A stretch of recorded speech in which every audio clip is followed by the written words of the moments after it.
অপেক্ষার পালা এখন শেষের পথে। আপনারা আমার এই বড়ের আচারটা এত পছন্দ করেছেন কি আর বলবো। সেজন্য আজকে আমি আপনাদের জন্য পুরো রেসিপি নিয়ে হাজির হয়ে গেলাম। এখানে আমি কয়েকটা শুকনো মরিচ একেবারে লাল করে ভাজা করে নেব, একেবারে মচমচা ভাজা। তারপর এখানে দিয়ে দিলাম মৌরি, তারপরে দিলাম ধনিয়া, তারপরে দিলাম জিরা, তারপরে দিয়ে দিলাম পাঁচফোড়ন, তারপরে দিয়ে দিলাম কয়েকটা দিয়ে তারপরে নাড়াচাড়া করে নিলাম যাতে ব্যাপারটা মচমচা হয়, যাতে আমার বাটতে সুবিধা হয় বা ব্লেন্ডার করতে পারি না এখানে। তারপর নামিয়ে নিলাম। এর পরের পালা আসলো লাল টকটকে বউ, মানে এখানে বড়ইগুলো আমি ফ্রিজে রেখেছিলাম, ডিপ ফ্রিজে। তারপরে এটা নামিয়ে নিলাম। নামানোর পর তারপর দেখতেছি এগুলো একেবারে সাইবেরিয়ার তুষারপাত থেকে এসে আমার হাঁড়িতে একেবারে নেমে পড়লো। তার উপরে তার আবার দিয়ে দিলাম তুষার বরফের মতো মিষ্টি বা চিনির দানাগুলো দিয়ে এবার একটু নাড়াচাড়া করে নেব।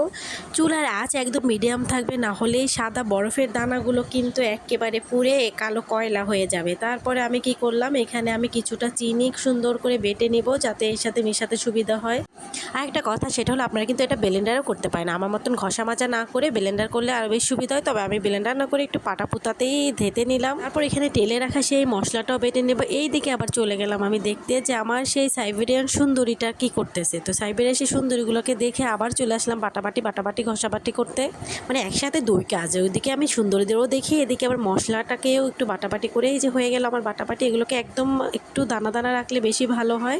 তারপরে নিয়ে নিলাম একখানা মাটির পাত্র, এর ভিতরে একে মশলা, তারপর সেই বাটা বরফগুলো বা চিনির গুঁড়াটা মিক্সড করে দিলাম। তারপরে দিয়ে দিলাম বিট লবণ, তারপর পাহাড় থেকে গুঁড়ো করে আনা সেই বিট লবণগুলো দিয়ে দিলাম। এরপর সামান্য কিছু পরিমাণ কিন্তু আমাদের যে সাদা লবণ আমরা খাই ভাতের সাথে, সেই লবণে দিয়ে খাবো।